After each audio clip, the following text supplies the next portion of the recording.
सोचिए, अगर अचानक से दुनिया भर की तेल सप्लाई में कोई बड़ी रुकावट आ जाए तो भारत पर इसका क्या असर होगा। साउंड बाइट इंडिया चैनल पर आपका स्वागत है। आज के इस डीप डाइव एक्सप्लेनर में हम भारत की ऊर्जा सुरक्षा से जुड़ी इसी गंभीर चुनौती पर बात करेंगे और समझेंगे कि देश को सुरक्षित रखने के लिए अंदर खाने कौन से बड़े रणनीतिक बदलाव किए जा रहे हैं। तो चलिए शुरू करते हैं। सीधे एक बहुत ही चौंकाने वाले आंकड़े से शुरुआत करते हैं। 90%। जी हां, भारत का 90% एलपीजी आयात सिर्फ और सिर्फ एक ही रास्ते से होकर आता है, और वो है स्ट्रेट ऑफ हॉर्मज। ये एक बेहद संकरा और भू राजनीतिक नजरिए से काफी अस्थिर समुद्री रास्ता है। जरा सोचिए, अगर इस रास्ते पर कोई भी रुकावट आती है या कोई हलचल होती है तो हमारी ऊर्जा सुरक्षा किस कदर खतरे में पड़ सकती है। ठीक है, तो आइए जल्दी से देखते हैं कि आज हम क्या क्या कवर करने वाले हैं। हम बात करेंगे हॉर्मुज चोक पॉइंट की, इसके आर्थिक और राजकोषीय जोखिमों की, अपनी सप्लाई लाइनों की रक्षा कैसे हो रही है इस पर, विशाल तेल भंडारों के निर्माण की, और आखिर में बात होगी ग्रीन एनर्जी की ओर हमारे अहम बदलाव की। शुरुआत करते हैं हमारे पहले पॉइंट से, द हॉर्मुज चोक पॉइंट। ये असल में भारत की सबसे बड़ी भू राजनीतिक कमजोरी है। मिडिल ईस्ट पर हमारी निर्भरता कितनी ज्यादा है, इसका अंदाजा आप इसी बात से लगा सकते हैं कि सिर्फ 90% एलपीजी ही नहीं, बल्कि 55% एलएनजी आयात भी इसी संकरे रास्ते से होकर आता है। और तो और हमारे कुल कच्चे तेल के आयात का लगभग 50% हिस्सा भी यहीं से गुजरता है। किसी एक ही भौगोलिक क्षेत्र पर इतनी भारी निर्भरता वाकई एक बहुत बड़ी चुनौती है ना? अब तक हमारी ऐतिहासिक रणनीति जस्ट इन टाइम आयात वाली रही है, मतलब जब जरूरत पड़ी तब शिपमेंट मंगा लिया। लेकिन आज की दुनिया में जहां हर पल हालात बदलते हैं, ये पुरानी रणनीति काफी कमजोर और रिस्की हो गई है। इसलिए अब इस नाजुक व्यवस्था को बदलकर एक स्वायत्त और बेहद मजबूत रेजिलिएंट एनर्जी स्टॉकपाइल यानी विशाल ऊर्जा भंडार प्रणाली बनाने की तत्काल जरूरत है। अब आते हमारे दूसरे महत्वपूर्ण हिस्से पर, आर्थिक और राजकोषीय जोखिम। ऊर्जा अस्थिरता का हमारी अर्थव्यवस्था पर क्या असर पड़ता है, आइए देखते हैं। देखिए, जब भी कच्चे तेल की कीमतें उछलती हैं तो उसका सीधा असर हमारे मैक्रो इकोनॉमिक्स पर पड़ता है। करंट अकाउंट डेफिसिट यानी चालू खाता घाटा तेजी से बढ़ता है।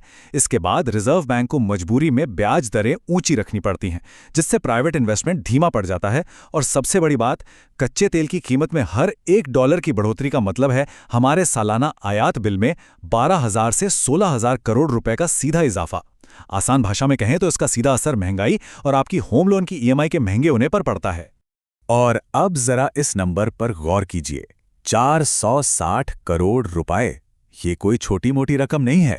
ग्लोबल मार्केट में जब कीमतों में भारी उछाल आता है तो आम उपभोक्ताओं को बचाने के लिए सरकार एक्साइज ड्यूटी कम करती है।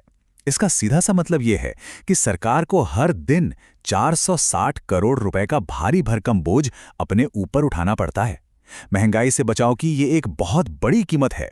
उदाहरण के लिए मार्च महीने के इन आंकड़ों को ही देख लीजिए।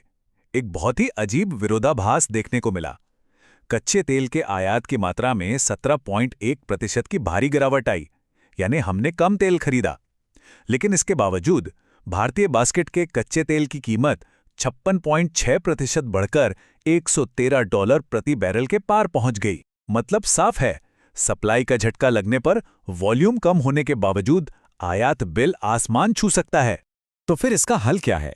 आइए बढ़ते हैं तीसरे हिस्से की तरफ, सप्लाई लाइनों की रक्षा, जिसमें नौसेना और हमारे रणनीतिक उपाय शामिल हैं। इन खतरों से निपटने के लिए भारत ने एक बेहतरीन बहुआयामी यानी मल्टी प्रोंग्ड डिफेंसिव स्ट्रैटेजी अपनाई है। भारतीय नौसेना ने ऑपरेशन संकल्प के तहत फारस की खाड़ी में अपने युद्धपोत तैनात कर दिए हैं, जो भारतीय झंडे वाले टैंकरों को पूरी सुरक्षा दे रहे हैं।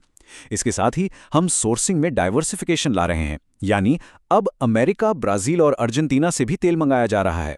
और देश के अंदर हम 20% इथेनॉल ब्लेंडिंग के लक्ष्य को तेजी से हासिल कर रहे हैं।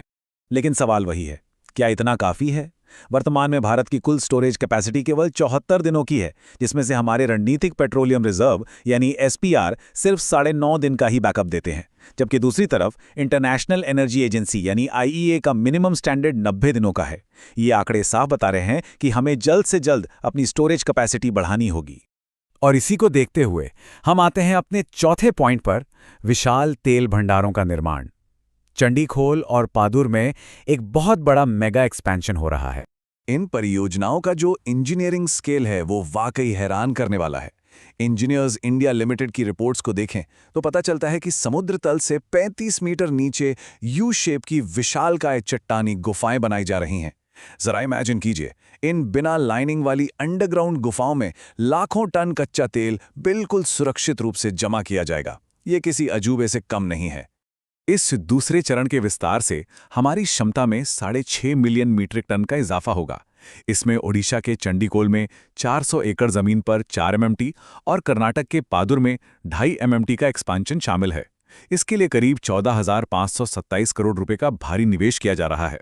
और एक बहुत दिलचस्प बात बताऊं, यूएई की कंपनी एडनॉक ने रणनीतिक साझेदारी के तहत भारत में 30 मिलियन बैरल कच्चा तेल स्टोर करने का कमिटमेंट किया है।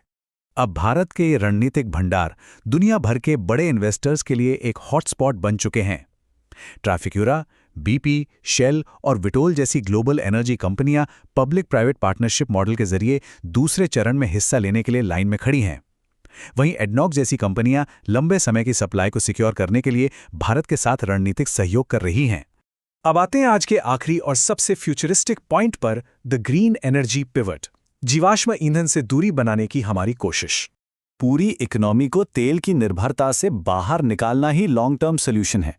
लेकिन रुकिए, यहां एक नया जोखिम भी छिपा है, जिसे हम क्रिटिकल मिनरल्स ट्रैप कह सकते हैं। रिन्यूएबल एनर्जी और इलेक्ट्रिक गाड़ियों की तरफ बढ़ने का मतलब ये बिल्कुल नहीं होना चाहिए कि हम तेल की बजाय लिथियम, कोबाल्ट और तांबे जैसे आयातित खनिजों पर निर्भर हो जाएं। हमें बहुत संभल कर चलना होगा ताकि एक भूराजनीतिक कमजोरी से बचकर हम किसी दूसरी कमजोरी में ना फंस जाएं। अगर हम इस पूरी स्ट्रैटेजिक टाइमलाइन पर नजर डालें तो चीजें काफी साफ हो जाती हैं। 2015 में हमने पहली बार रणनीतिक भंडार के लिए कच्चा तेल खरीदा था। 2021 में दूसरे चरण के एक्सपेंशन को मंजूरी मिली। 2026 के आंकड़ों के मुताबिक देश ने 274 गीगावाट नॉन फॉसिल कैपेसिटी का लक्ष्य हासिल कर लिया है, जो एक शानदार अचीवमेंट है। और अब 2030 की ओर देखते हुए ग्रिड को स्टेबल रखने के लिए हमें अनुमानित 61 गीगावाट एनर्जी स्टोरेज की जरूरत होगी, जिस पर अभी से काम करना बेहद जरूरी है। तो अंत में एक बहुत बड़ा सवाल उठता है, जैसे जैसे भारत जमीन के नीचे इन विशाल गुफाओं का निर्माण कर रहा है और तेजी से ग्रीन एनर्जी की ओर बढ़ रहा है, क्या इस अनिश्चितताओं से भरी दुनिया में हम सच में पूर्ण ऊर्जा स्वतंत्रता हासिल कर पाएंगे? इस बारे में जरूर सोचिएगा। आज के इस एक्सप्लेनर में बस इतना ही। ऐसे ही और डीप डाइव और जानकारी से भरे विश्लेषणों के लिए साउंड बाइट इंडिया की YouTube चैनल को लाइक और सब्सक्राइब जरूर करें। जुड़ने के लिए बहुत बहुत धन्यवाद।